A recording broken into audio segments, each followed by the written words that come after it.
Excellent. Il est là, il nous parle BD. Bonsoir Thierry. Bonsoir Olivier. Comment Bonsoir ça va à toutes et à tous. BDphile et amoureux du 9e art, voici la dernière de la saison. C'est quelle introduction, c'est génial. Ah, ouais. Alors c'est ça la dernière chronique évidemment de la saison, c'est déjà la 6e.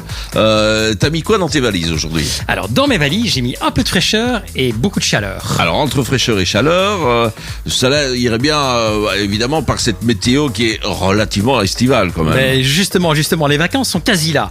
Alors que ce soit à la mer, à la montagne, à la campagne ou simplement à la maison, de longues heures de détente, de farniente nous attendent.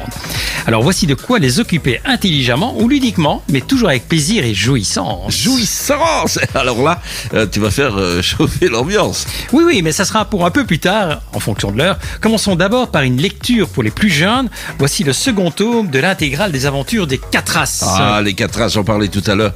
C'est pas tout neuf ça, hein, c'est plutôt une Madeleine de Proust que tu nous présentes là. Oui, mais quelle Madeleine, hein. La série Les 4 As, c'est donc un pur produit jeunesse de la fin des années 50, début des années 60, imaginé par Georges Chollet. Ils naissent d'abord sous forme de roman.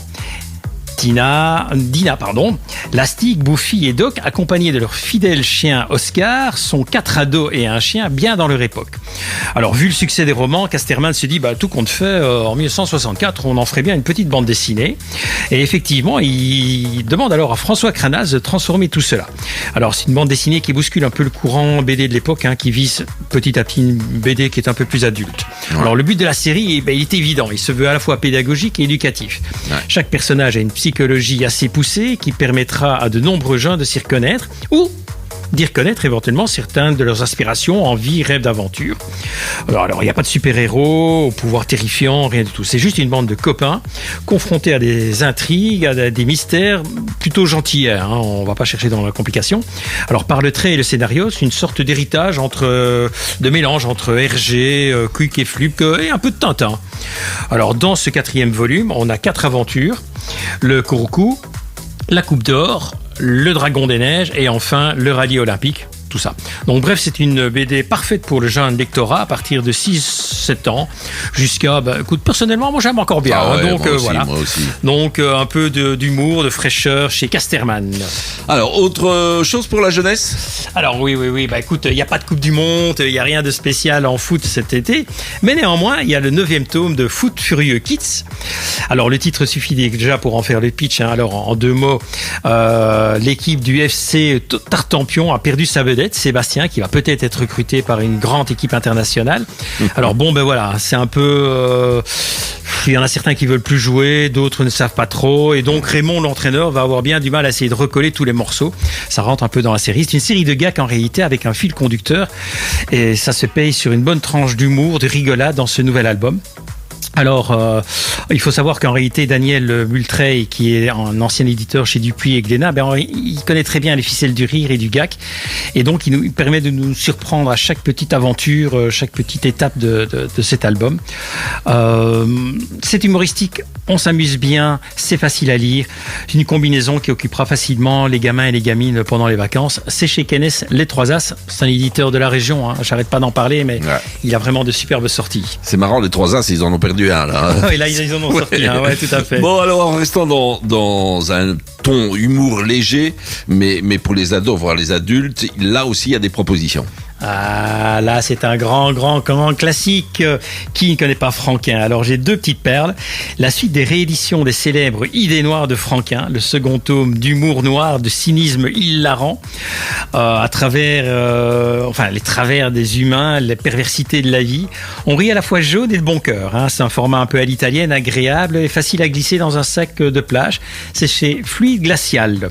Alors, toujours chez Fluide Glacial, en réalité, j'en ai un autre petit, mais je l'ai oublié à la maison. Ce sont les meilleurs gags de Gottlieb.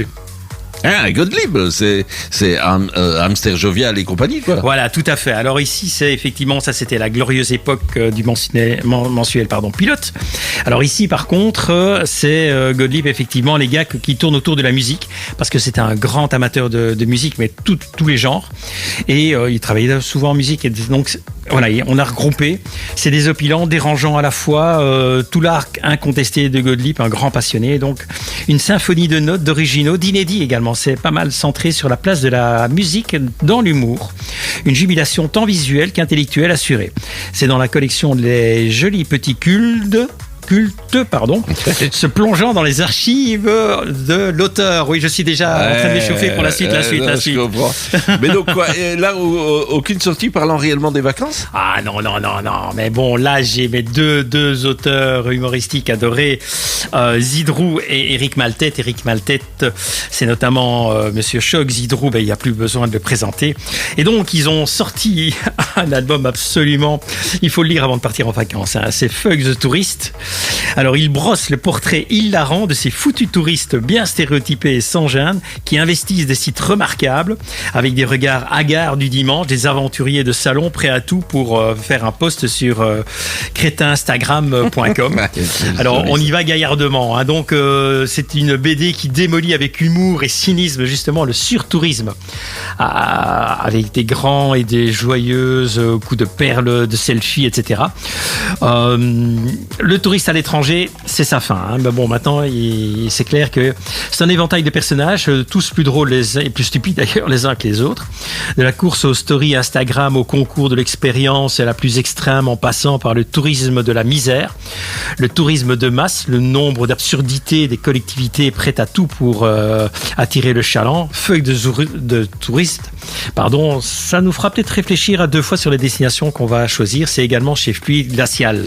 Bon, allez, il est 21h46. Cette heure-ci, tu peux parler un peu plus adulte. BD adulte, on va en parler, je l'imagine. Oui. Alors, après leur superbe trilogie sur la gladiature romane, Triff et Andrea Celestini nous invitent dans le Paris de Louis XV avec une nouvelle trilogie qui s'appelle La Duelliste.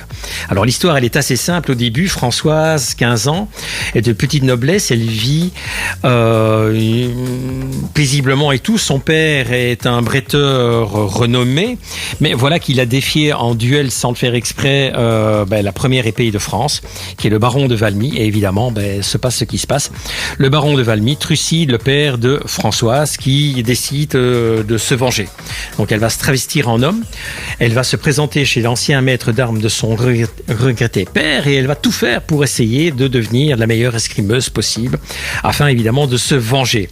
Et alors évidemment le maître d'armes qui est devenu peintre parce qu'il en a un peu marre de ce métier des armes, il ignore le secret de Françoise. Il va quand même accepter de l'entraîner et tout. Il a un autre élève d'ailleurs. On découvrira un peu après qui c'est. Il n'est pas totalement innocent. On trouve un peu de Alexandre Dumas là-dedans. Et donc, elle va être entraînée dans des duels pas très intentionnés, pas très légaux. Et donc, elle va se faire certains ennemis également. Mais elle garde comme seul et unique objectif sa majesté et vengeance. Alors, un scénario bien ficelé, des dessins très réalistes, agréables, un style italien quand même. Quelques scènes adult only, mais il n'y en a pas beaucoup, hein, sincèrement. C'est très raisonnable. Je dirais plus que c'est une BD érotico-aventure, voilà. Ouais. Tabou BD nous a déjà fait nettement pire. D'accord. Alors on va parler, comme chaque fois, un peu agenda. Alors en agenda, il y a plein de festivals, musique et autres. Alors j'avais envie cette fois-ci, comme c'est quand même les vacances, on va un peu quitter les frontières. Il existe un festival BD qui est à sa 31e édition, le Festival international de la bande dessinée de Canterne. C'est au Grand-Duché de Luxembourg, pays qu'il faut visiter, c'est superbe. C'est le 19 et le 20 juillet. Alors il y a une cinquantaine d'auteurs, c'est très bien. Hein. Bruno Bezzati, Matteo Ferrero, Marco, Thierry Capzon avec Pepsi. Et donc des auteurs également germanophones, allemands, et qui méritent parfois d'être mieux connus chez nous, mais qui malheureusement ne sont pas publiés en français. Mais avant ça, évidemment, Bruxelles, la plus belle capitale, enfin la plus belle grande place du monde, va voir une fois de plus la reconstitution historique de l'Ommegang.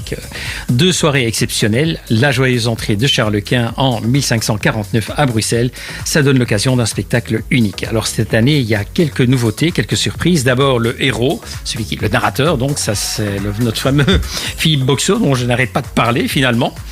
Hein. Ensuite, il y a 2 représentations, donc le 2 et le 4 juillet, et entre les deux, il y avait une date, le 3 qui restait libre. Alors les organisateurs ont tout simplement proposé à Olivier Laurent, qui est le meilleur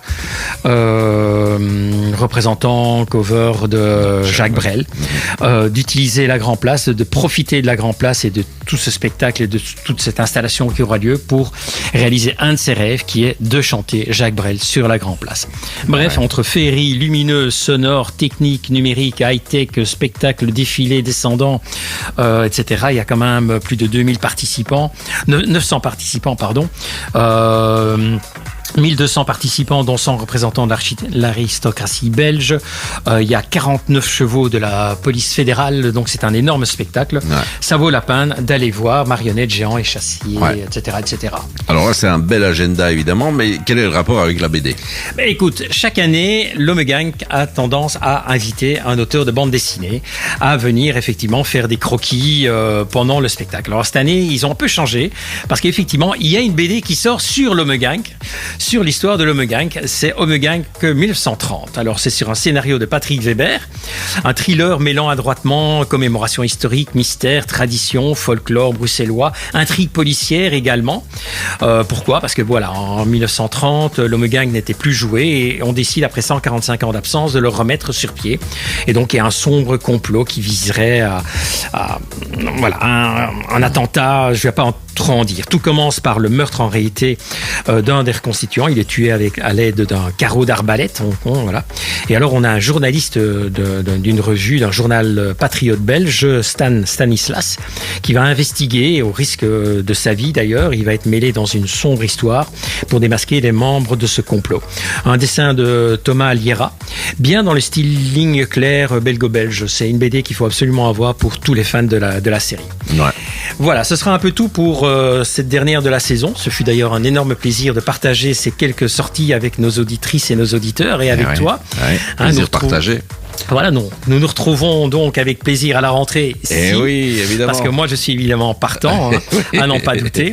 Il a signé déjà. Voilà, j'ai signé. Oui, non, mais la rentrée promet en plus d'être très très riche en BD. Alors maintenant, si je peux, j'aimerais faire une petite dédicace dédiée un tout petit peu mes chroniques et les 5 précédentes à ma compagne Axel, qui me seconde, me soutient dans ma passion d'ailleurs, m'aide souvent dans mes capsules vidéo, les couvertures de festivals et interviews.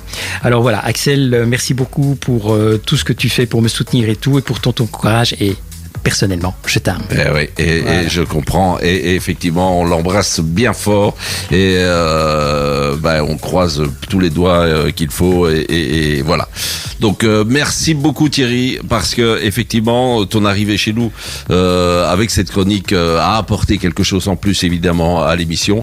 On sent que c'est une chronique préparée, on en apprend chaque fois et tous les mois et ça c'est vraiment génial. Donc merci vraiment pour tout ça et avec évidemment beaucoup en tout cas si l'émission reprend évidemment en septembre, c'est avec beaucoup de plaisir que tu feras partie de l'équipe et ça bien sûr sans hésitation. Merci beaucoup, bonne soirée. Merci beaucoup à toi aussi et bonnes vacances à toi aussi et à très bientôt. Mon t-shirt le moteur. Alors il n'y a pas de caméra ce soir là, c'est un peu moche mais bon, je suis le premier de la classe avec c'est écrit dans un cartable sur un t-shirt noir, c'est ce qu'il porte, mais il faut dire que notre Thierry est aussi enseignant et donc voilà, bonnes vacances Thierry. Merci. Et à très bientôt. À bientôt.